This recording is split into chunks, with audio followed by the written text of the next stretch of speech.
Paso de la lección de esta semana, yo creo que todos lo hemos estudiado, ¿verdad? ¿Cuántos hemos estudiado la lección? ¿Cómo se titula la lección? Ahí tenemos, ¿verdad?, el repaso de la lección de esta mañana que hemos tenido esta semana. Se titula Luz desde el Santuario. Hermanos, estas lecciones están interesantes. Y si usted no las está aprovechando, está mal. Porque todo este tipo de estudio que estamos teniendo este trimestre es el ADN de la Iglesia Adventista del Séptimo Día.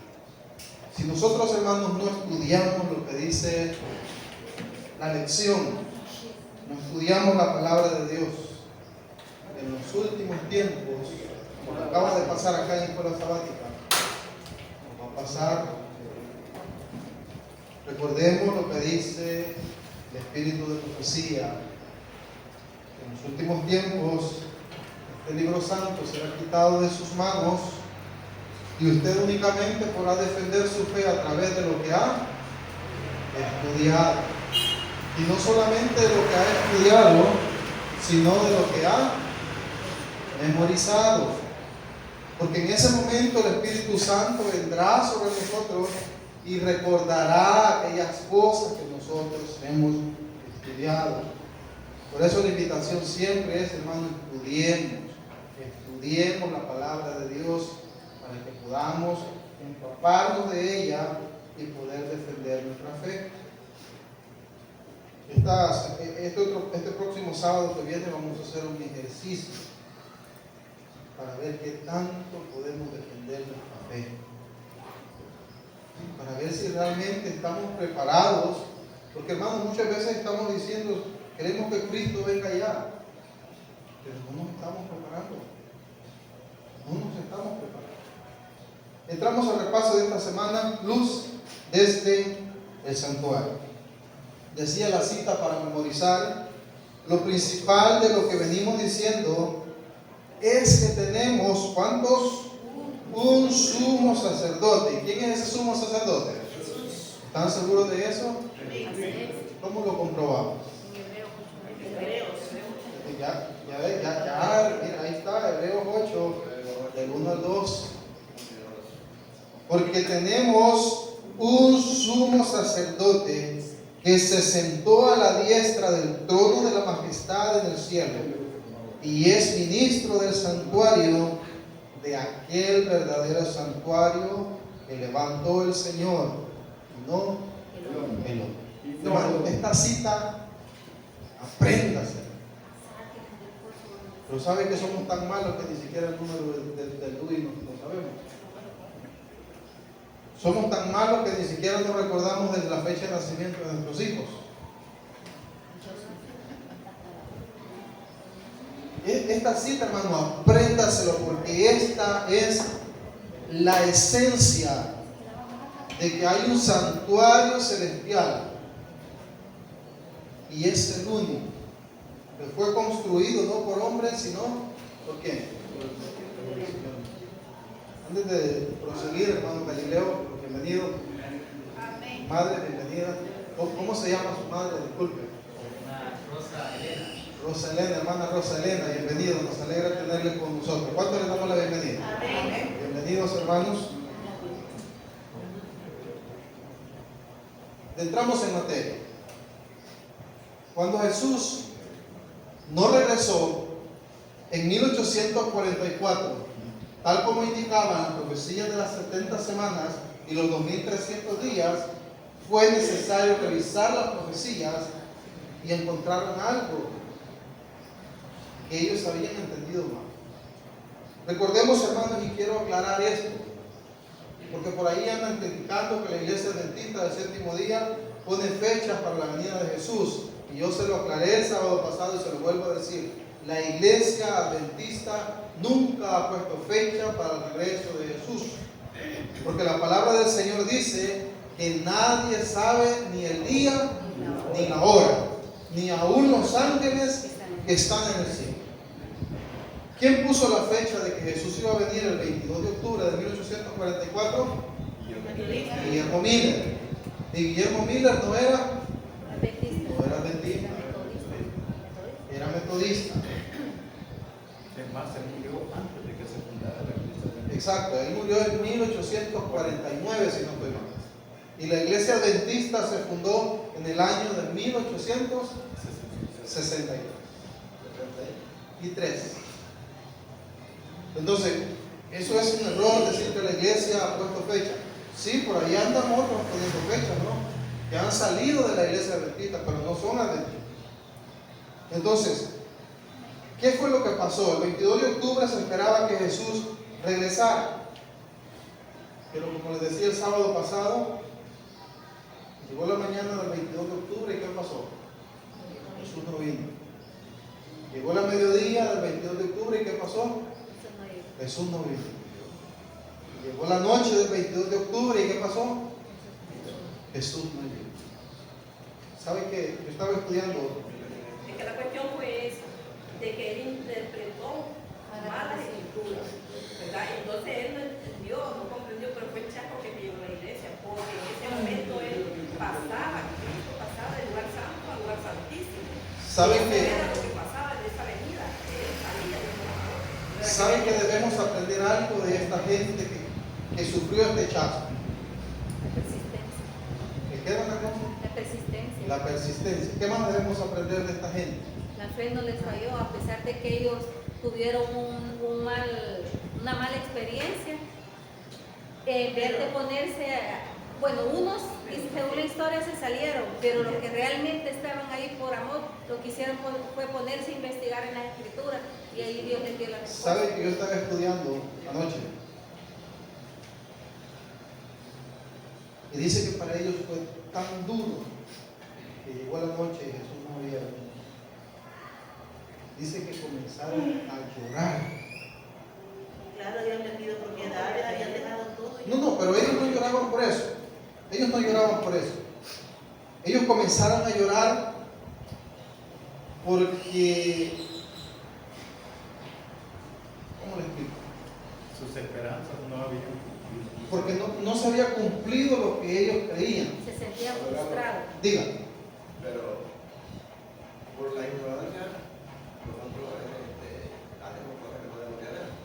Porque nosotros leemos la Biblia y los discípulos le preguntaron eso, que cuando iba a edad él dijo que no, yo estaría todos los padres. Y como alguien que venga acá otro persona diciendo que está el día que le dio, nosotros que hemos leído eso, ¿cómo vamos a creer y vamos a vender lo que tenemos? No, claro, es que nosotros, porque ya tenemos una luz más grande. Pero en ese tiempo, lo que creyeron esa vez es porque no habían leído que era el artículo que... es que sí algo pasó. Sí algo pasó, o sea, ellos sí se equivocaron en el acontecimiento. Pero la escritura a ellos les reflejaba que ese día, el 22 de octubre de 1844, algo iba a suceder. Pero simplemente ellos perdieron que no era a ver, ya me Perdieron el enfoque. perdieron el verdadero enfoque de lo que realmente iba a suceder ese día. Entonces dice que ellos lloraron amargamente y lloraron amargamente, y escuche usted, dice que pasaron llorando toda la noche. Dice que cuando el sol comenzó a alumbrar otra vez, la esperanza de ellos que comenzó a nacer, y dijeron, ¿qué pasó? ¿Qué hicimos mal? Entonces, ¿qué hicieron? Fueron necesarios revisar otra vez las profecías y encontraron eso. Daniel 7, Daniel capítulo 8, y comenzaron a investigar. La purificación del santuario no era la segunda venida de Jesús. Si Daniel 8:14 y el juicio de Daniel 7, del 9 al 10 anunciaban el mismo suceso, ¿qué santuario debía de ser purificado? Por otra parte, ¿qué juicio pudo haber comenzado en 1844? Y lo que nosotros estudiamos esta semana fue lo que ellos encontraron cuando volvieron a estudiar las Escrituras. Hebreos 8:2. Ministro del santuario de aquel verdadero tabernáculo que levantó el Señor y no el hombre. Si el santuario a purificar no era la tierra, entonces ¿cuál era? Al estudiar la Biblia, los adventistas posterior al año 1844 averiguaron que habían dos santuarios. Un santuario terrenal, figura y sombra del verdadero. Anote textos, hermanos. Hebreos 8:5, anote textos. Estos textos nos van a ayudar para defender nuestras creencias. Hebreos 8:5 dice que hay un santuario terrenal que es figura y sombra del verdadero. Ahora, cuando vamos a Hebreos 8:2, un santuario celestial fue erigido por Dios mismo. Ahora vamos y dice, el primer santuario y los templos que nos sucedieron hasta el año 70 después de Cristo se construyeron siguiendo el modelo que Dios le mostró a Moisés, según Éxodo capítulo 25, verso 40. En ellos se representaba al verdadero Cordero y sumo sacerdote que es Jesús. En primer lugar, Jesús se ofreció por nosotros para quitar la culpa de nuestro pecado. Y en segundo lugar, intercede por nosotros, liberándonos del dominio del pecado y asegurándonos la salvación. Para entender el santuario, yo creo que es algo que como iglesia lo conocemos muy bien. Recordemos que el santuario terrenal estaba dividido en tres partes. ¿Cuáles eran esas tres partes que estaba dividido? El atrio exterior, el lugar santo y el lugar santísimo. Entre el lugar santo y el lugar santísimo había ¿qué? Había un velo. Que recordemos esto, hermanos. Recordemos esto. Cuando Jesús murió en la cruz del Calvario, ¿qué pasó con el velo del templo? Se rasgó de arriba abajo. ¿Por qué se rasgó de arriba abajo, hermano Cifredo? Porque no era necesario. Ya no iba a haber sacrificio. Ahí Cristo venía a morir de una vez para siempre el Cordero. Eso es lo que debemos de conocer. Toda la ceremonia que se realizaba en el En el santuario, santuario terrenal quedaban ya como. terminaba. Esas son, hermanos, las leyes que quedaron abolidas en la cruz del Calvario. No los 10 mandamientos. No el Antiguo Testamento. No. Entonces, esa es la esencia de nosotros como adventistas del séptimo día. Pero ¿qué pasaba? Cuando Jesús murió y resucitó, ¿y qué pasó con ellos? ¿Qué pasó con el pueblo de Dios? ¿Siguió haciendo qué? Sacrificios. Siguió haciendo sacrificios y no entendieron la verdad de las cosas. Por eso el templo fue destruido. Por eso el templo fue destruido. Entonces, en el atrio exterior, ¿qué utensilios había? A ver, no quiero que me conteste el mismo, quiero que me conteste en otro.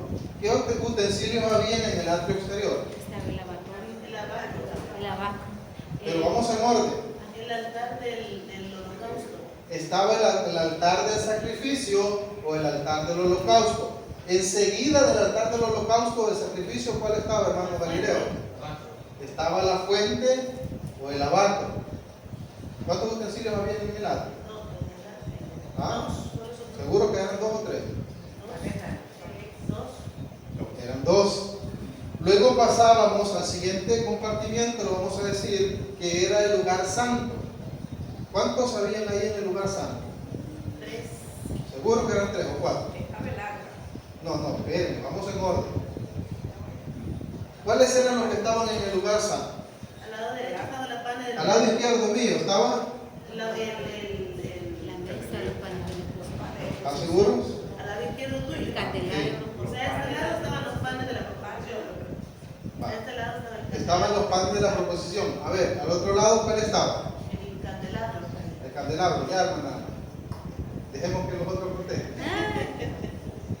Antes de llegar al velo de la que hacía la división entre el lugar santo y el lugar santísimo, ¿cuál estaba? No. ¿Cuál estaba? ¿Cuál estaba? Había uno más. Me dijeron que eran 3. Los panes, la mesa de los panes, el candelabro. Y antes de entrar al lugar santísimo había otro utensilio ahí. ¿Cuál era?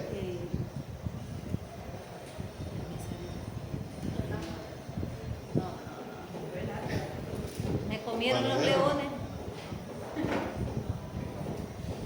El altar de El sacrificio. altar del incienso. Luego al pasar el velo estaba el arca. Esas cosas las debemos de saber, hermano, como el niño sabe A, E, I, U. También estaba el incenciario. ¿Era el mismo? No, ¿Era el mismo? el incenciario era. Bueno, el incensario sí era el que el sumo sacerdote utilizaba. Esas cosas las debemos de saber como adventistas, hermanos, como saber cuántos dedos tienen sus manos. O sea, no, esas son cosas tan esenciales para nosotros como adventistas. Y que ya se han explicado aquí, porque habiendo alguien. No, es que se han explicado y de la manera, y mire, y como dijo el hermano que vino a explicar ese día, la posición que los utensilios tenían, venían a dar una forma, De candelabro. una forma de cruz, simbolizando que, simbolizando a Jesús que murió por nosotros. Por eso es bueno volver a repetir, porque a uno se le quedan las cosas cuando repite. Porque el problema es que pite. Y lo malo es que solo venimos a escucharlo aquí y en la casa no. Ese es el problema. Quiero hasta en prioridades ha recibido. Sí, hermano. Es curioso que la regalamos, es curioso que vamos y la regalamos y nosotros no la leemos muchas No lo hemos veces. leído. ¿Sí? No, son cosas, hermanos, tan esenciales para nosotros como adventistas del séptimo día. Vamos pasando, el verdadero santuario. Ahora, la purificación del santuario.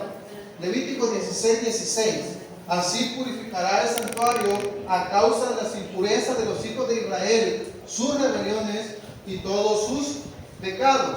Aunque los israelitas eran perdonados al presentar su sacrificio. A ver, hoy nos vamos a detener ahí. Cuando la persona o el israelita pecaba, ¿qué hacía? Llevaba el cordero al lugar santo. Llevaba un Para cordero sacrificio. ¿dónde? Para sacrificarlo. Pero ¿qué debía de tener este cordero? No tenía que tener ni mancha, Perfecto. nada, tenía que ser perfecto. Entonces él llegaba y decía, ¿qué? Aquí traigo mi cordero. Dígame. Había una particularidad, hermano, no sé si por ejemplo es bíblica, solo es una idea, Ajá. de que el cordero presentado ante el santuario por los pecados del pecador que lo llevaba, debería ser el cordero que él mismo había creado. Él lo había cuidado, él lo había alimentado, ¿verdad? Para que cuando lo sacrificara, Me dolía. le doliera sin miedo. Sí, claro, porque mire, cuando usted Cría un cría un animalito, por ejemplo, y usted lo cría y lo ve crecer, y usted le pone cariño, y usted le pone amor al animalito. Y la pregunta es, ¿lo va a matar después para comerse? Sí. A nosotros nos pasó así, agarraron un pollito de guardia a Caleb, sacamos abono, le dábamos Concentrado. y el animalito creció y como grandote. Un día pues estaba demasiado grande y la vecina lo llevamos a que De collar. pregúntenos si lo comimos. Por el pecado de matarlo tuvimos porque no tuvimos valor de comer nuestro hijo. Porque sentíamos que no era lo correcto porque nosotros lo habíamos criado. O sea, lo que pasaba con la idea que dice el hermano Cifredo. O sea, imagínense usted cuánto le iba a doler a este hombre llevar un cordero que él mismo había visto crecer. Como dice el hermano, es una idea. Pero tiene mucha aplicación, ¿no? Entonces, cuando el pecador llegaba al santuario y decía que traigo mi ofrenda,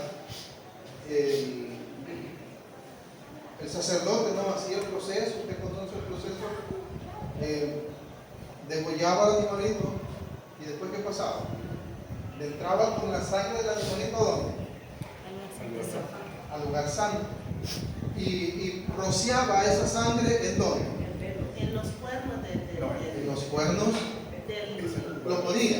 No, ese era el día de la expiación, sí. Ese era el día de la expiación.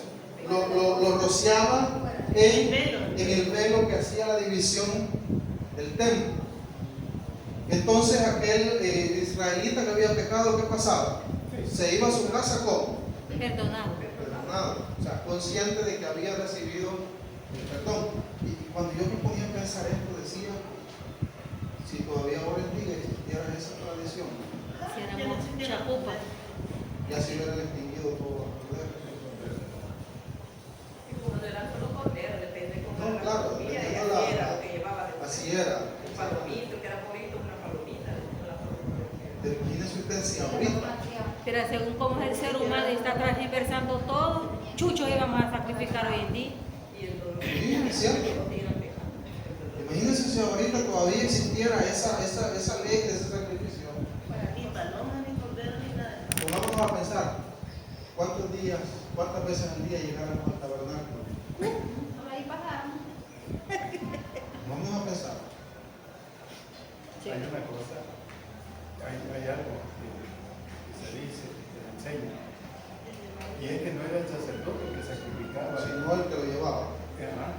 Pero antes de sacrificarlo, él tenía que depositar los pecados En el corderito. el corderito. Entonces, Simbólicamente, el exacto. sacerdote lo que hacía era tomar la sangre, estaba vertiendo el cordero sacrificado, y el sacerdote así lo introducía a la sangre.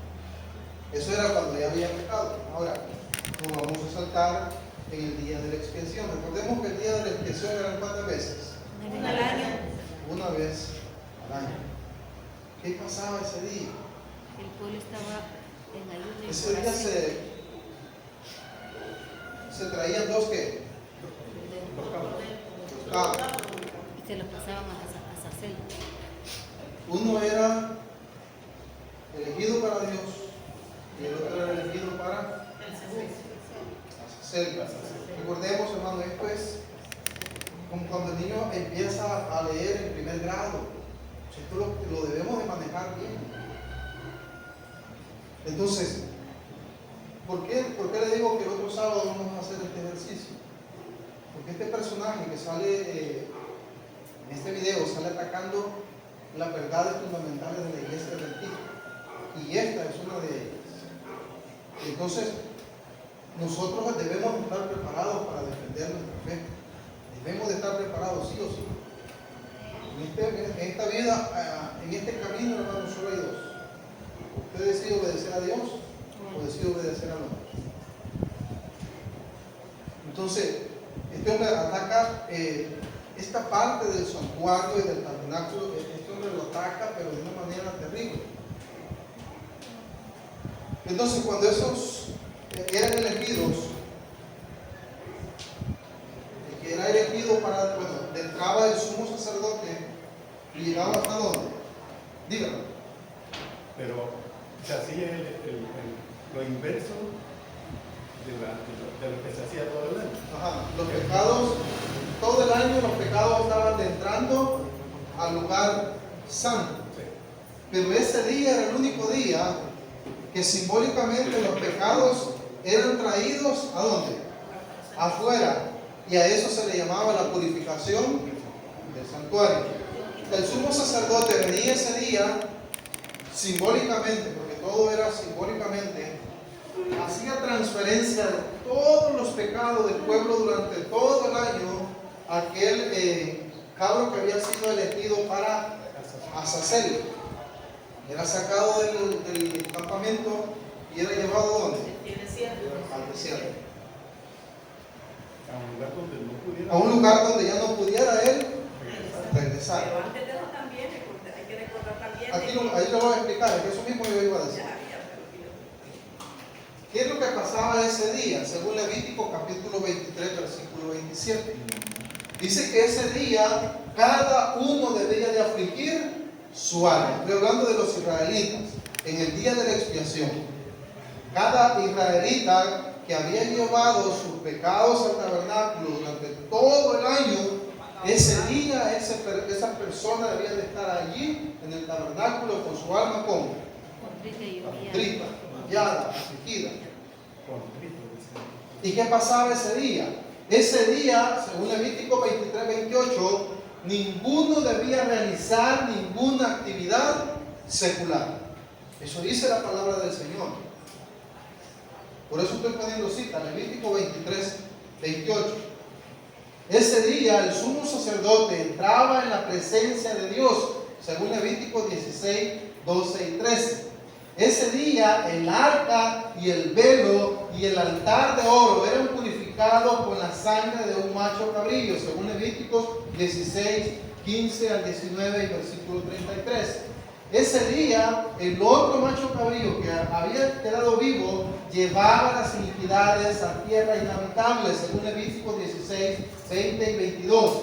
Ese día finalmente el pueblo quedaba limpio de los pecados, según Levíticos capítulo 16, versículo número 30. Pero había algo, y eso sería con el sumo sacerdote que tenía que también conversar. No, claro, el sumo sacerdote antes de hacer todo el proceso, él debía de ofrecer sacrificio por el niño. Debía de ofrecer sacrificio por el niño. Y entonces, ¿qué pasaba? Ese día, si alguno no se afligía o se arrepentía de sus pecados, era cortado, según Levítico 23, 29 y 30. Su destino se sellaba ese día. De igual modo, al acabar la purificación del santuario celestial, nuestro destino quedará sellado. Mientras tanto, hoy es el día de afligir nuestras almas, el día de la decisión. Ahí lo decíamos. Todo está conforme a la palabra del Señor. Aquí no es que el hermano Nico piensa que es así, no. Aquí no es que el hermano Cifredo cree que así se dice, no. Aquí no dice que pareciera que el hermano Carlos dice que así, no. Aquí dice la palabra del Señor, lo dice así. Ese era el proceso que pasaba en el día de la expiación. Hay algo que yo me estoy ahorita inventando. Diga. Ahí dice que en ese día, que era un 15 de Nisan, creo, que era el día de la expiación, el pueblo debería estar contrito y debería estar presente. ¿Ya? Porque no debería de realizar ninguna actividad secular. Y ayunando. Tenían que ayunar, exacto. Tenían que ayunar todo el día. Porque si no, su pecado no era perdonado y por eso era cortado del pueblo. Porque la paga del pecado es muerte. Ahora, nosotros como adventistas entendemos que estamos en el gran día de la expiación. De 1844 hasta la venida del Señor. Ese es el gran día de la expiación. Pero ¿cómo podemos estar, digamos, contritos, apenados, si tenemos que hacer actividades seculares? ¿No?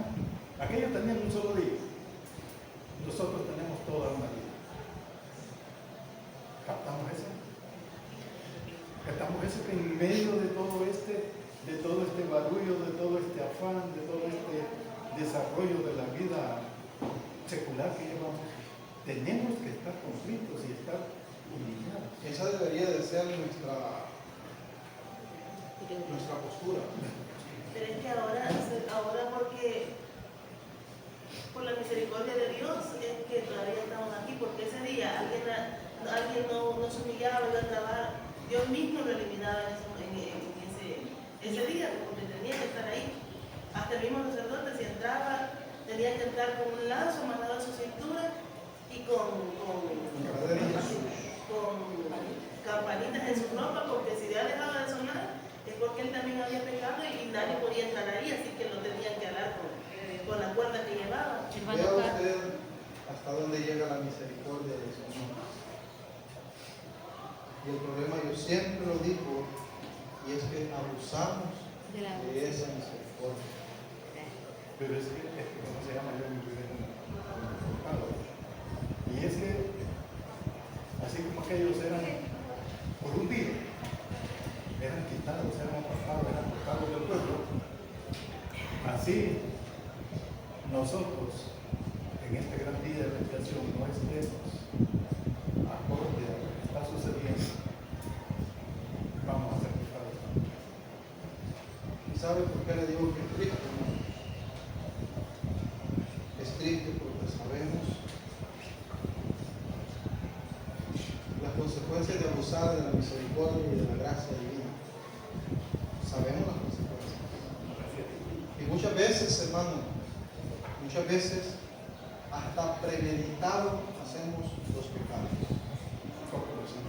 Con conocimiento. Porque decimos, Dios Es amor.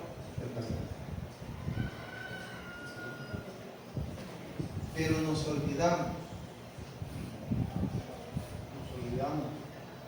que hay un juicio. Temer a Dios y darle gloria, porque la hora de su juicio ha llegado. Adorar a aquel que hizo el cielo, la tierra, el mar y los manantiales de las aguas. Según la profecía, la purificación del santuario celestial, este es el juicio, comenzó el año de 1844. Desde entonces la iglesia adventista ha proclamado a viva voz que la hora del juicio ha llegado, invitando a todos a adorar a Dios y a vivir de acuerdo a sus mandamientos. Pero ¿acaso se realiza el juicio cuando Jesús venga a la tierra? Cuando Jesús viene, ejecuta el juicio ya realizado, puesto que Él viene con recompensa a pagar a cada uno según lo que haya hecho. Y hay una cita más que estaba allí en la lección, que decía que por cada, ¿qué decía? Por cada palabra vamos a qué.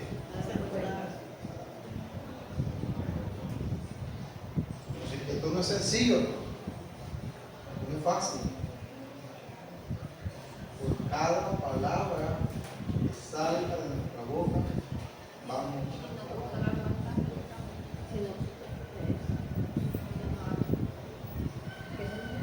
Y esto no se refiere solamente a las malas palabras, que muchas veces, como dijo el hermano, ¿no? Se me salen de tantas que tienen y ya les rebalsan. Esas palabras se está refiriendo también a aquellos que predicamos. Es No que que- asociamos eso con las palabras soeces que el mundo dice. Exacto. Pero no somos solamente esas palabras. No, claro. Eso se refiere también a los que predicamos la verdad y no que no vivimos, hermanos. A veces lanzamos veneno como hermanos. Sí. Y como no decimos una mala palabra ahí, No sentimos que sea hermano. Sí. De toda palabra. Vamos a avanzar. Ya para ir cerrando, porque ya de una primera toque. La misericordia y la justicia. Así, y se dispondrá el trono de misericordia, y sobre él se sentará firmemente en el tabernáculo de David, quien juzgue y busque el juicio y apresure la justicia. Los 10 mandamientos colocados en el arca, vamos a otro examen. Aquí está el arca del pacto, o el arca de la alianza. Y le hacían una pregunta a alguien, estaba viendo un video, y le decían que si ahorita en nuestra actualidad esta arca, los arqueológicos la han buscado por todos lados y no la han encontrado. Y le decía, si ahorita el arca del pacto apareciera, ¿qué pasara?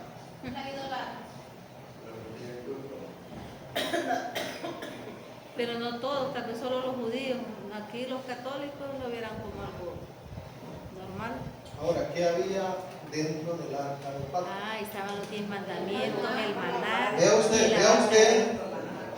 O sea, la pregunta es, si Jesús abolió los mandamientos en la cruz, ¿por qué estaban dentro del arca del pacto? porque es algo perfecto. Es el carácter de Dios, la ley. Dentro del arca del pacto habían 3 cosas. ¿Qué era? El maná, las tablas de la ley y la vara de Aarón. La vara de Aarón y los 10 mandamientos. ¿Por qué el maná, hermano Cifrero? Porque el maná es Es la palabra de Dios. Eso es lo que alimenta.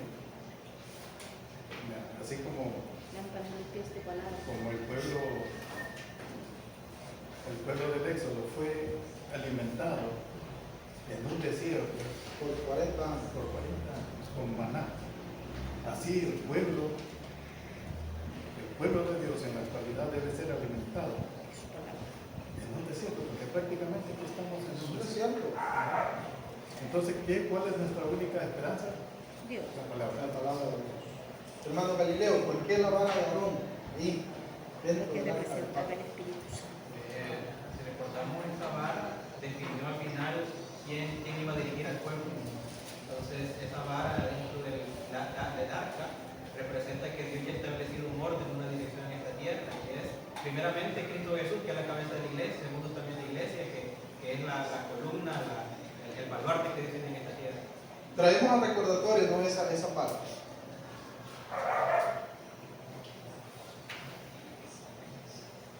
¿Cómo se llamaba? Coré. Quiso rebelarse y tomar el dominio del pueblo a través de su servicio como levita. Y reunió allá un grupo y los trajo y dijo: Dios, mira, hagamos una cosa. Que traiga cada uno una vara. En ese momento fue una vara. Y la que florezca, la de ese es el que yo he elegido. Y está lo que dice el hermano Galileo. Dios tiene un orden establecido. Y por más que no queremos faltar ese orden, no podemos. ¿Qué era una vara? ¿Tenía vida una vara? No, pero el Espíritu Santo le dio vida. ¿No? ¿Cómo que usted agarra una vara de un Palo de pedazo de un guayabo. palo de jocote, digamos, y lo quite del palo, de la raíz? ¿Qué pasa con ese pedazo de palo de jocote que usted quitó? ¿Se va a secar? ¿Le va a dar fruto? No, porque se desprendió ¿de dónde?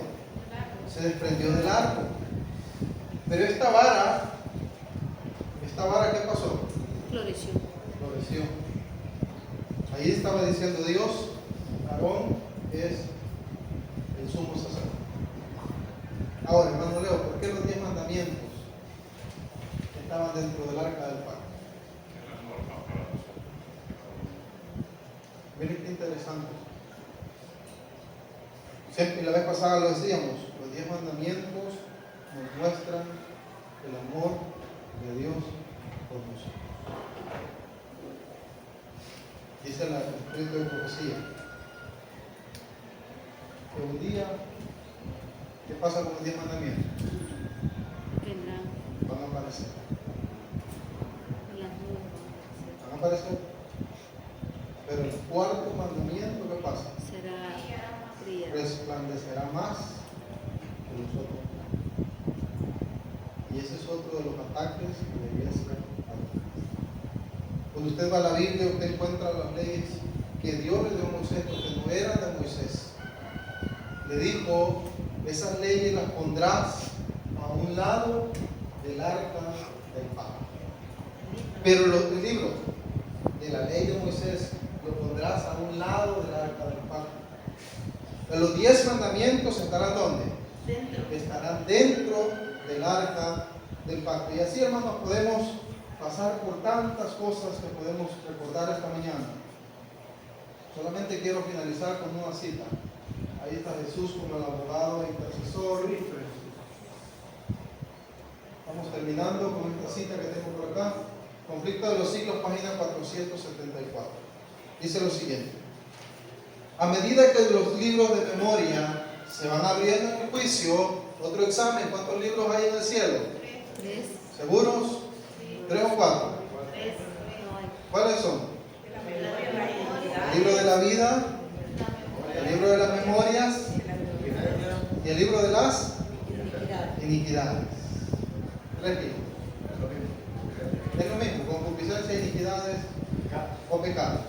A medida que los libros de las memorias se van abriendo en el juicio, ¿qué contiene el libro de las memorias, hermanos? Nuestra vida. Eso. Nuestras acciones. El registro de nuestras vidas. Pero no solo de nosotros, ¿no? Sino de quién. Toda la humanidad. Desde Desde Adán el último hasta el último. que nació. Las vidas de todos los que hayan creído en Jesús pasan ante Dios para ser examinadas ¿por quién? Por Él.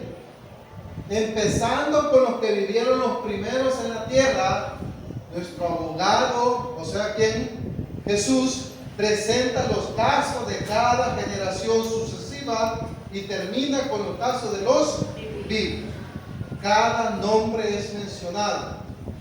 Cada caso es cuidadosamente investigado. Habrá hombres que serán aceptados y otros serán rechazados. ¿Quiénes serán rechazados? ¿O seremos rechazados quizás? Para ser aceptado, ¿qué necesito? Cumplir sus mandamientos. Obedecer a Dios. Hagamos un autoanálisis, un examen de conciencia, como decimos. ¿Seré ahorita con mi vida espiritual? ¿Seré rechazado o seré aceptado? Ahí le dejo su pregunta. Usted solo se la puede contestar. A todos los que se hayan arrepentido verdaderamente de su pecado y que hayan aceptado con fe la sangre de Cristo como su sacrificio expiatorio, se les ha escrito el perdón frente a sus nombres en los libros del cielo. Hermanos, hay tanto que hablar, pero el tiempo es tan corto cuando estamos acá al frente. Así que Dios nos ayude y que Dios nos bendiga. Estudiemos, hermanos, la palabra del Señor. Pero no sobre todo que la estudiemos, sino que la pongamos en práctica. Aquel día, hermanos, daremos cuenta por cada acción que hemos realizado. Dios dice que viene a darle a cada uno su recompensa según haya sido sus obras. Que Dios nos bendiga esta mañana en el mayor deseo. Amén.